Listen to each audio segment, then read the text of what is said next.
Bonjour tout le monde, Mathieu Dumonde chez Didact. Aujourd'hui, on vous aide à clarifier votre projet en définissant votre niche, votre expertise, mais également votre clientèle cible.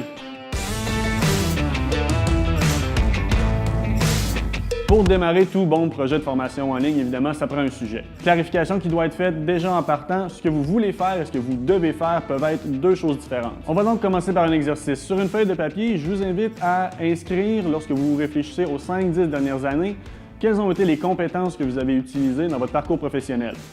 Normalement, il devrait y avoir des compétences qui ont été transférables d'un emploi à l'autre, d'un secteur d'activité à un autre. Suite à ces compétences, je vais vous encourager maintenant à faire le même exercice, par contre avec vos champs d'intérêt, vos passions, ce qui motive votre intention de vous lancer dans un projet de formation en ligne. Lorsque vous allez avoir vos deux listes, donc les compétences et votre expertise en soi basée sur un champ d'intérêt, vous allez maintenant pouvoir faire des liens entre les deux.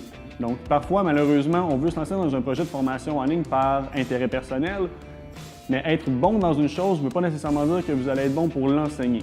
Donc, en s'assurant que votre expertise, votre champ d'intérêt est cohérent avec les compétences que vous avez, vous allez vous assurer de la viabilité de votre projet de formation en ligne. Ce qui est important, et je vous encourage à le faire, c'est une analyse de marché. Non seulement ça va vous permettre de déterminer quelle est votre compétition, mais également quelles niches sont mal desservies. Donc, du contenu en ligne, comme vous le savez, c'est très simple de nos jours d'en trouver. Non seulement c'est simple, c'est aussi du contenu qui est gratuit.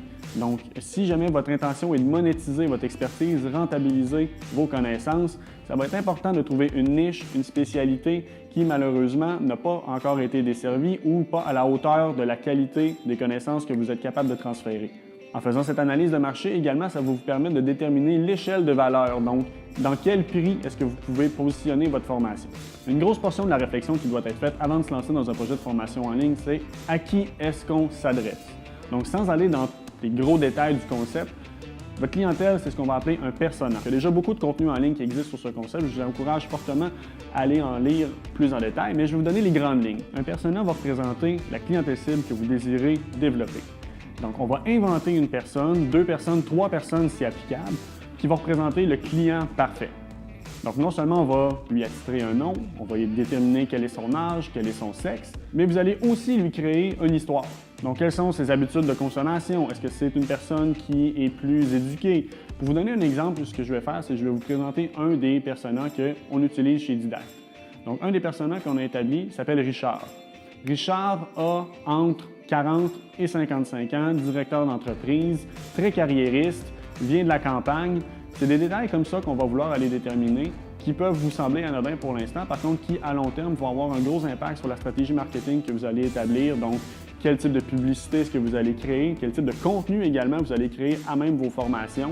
Donc, il y a beaucoup de réflexion qui va être portée tout au long de la production de votre formation en ligne pour être cohérent avec la clientèle que vous désirez cibler. Donc, en résumé, avant de vous lancer dans votre projet de formation en ligne, comme on l'a vu, premier point, il est important de valider est-ce qu'on a les compétences et l'expertise vraiment pour enseigner notre intérêt. En deuxième point, étudier votre marché. Et tout ça, je vous encourage fortement à l'écrire sur un papier. Attendre quelques jours, puis à tête reposée, revalider est-ce que le projet qui maintenant clarifié, résonne encore avec votre intérêt initial. Si jamais, après ces exercices, vous avez encore besoin d'un petit peu de support, un petit peu d'aide, on est toujours disponible. N'hésitez pas à nous contacter, ça va nous faire plaisir de vous aider à clarifier votre projet, évaluer le potentiel, évaluer si vous avez bien, également juger la compétition. Et de là, on sera là pour vous assister pour démarrer votre projet.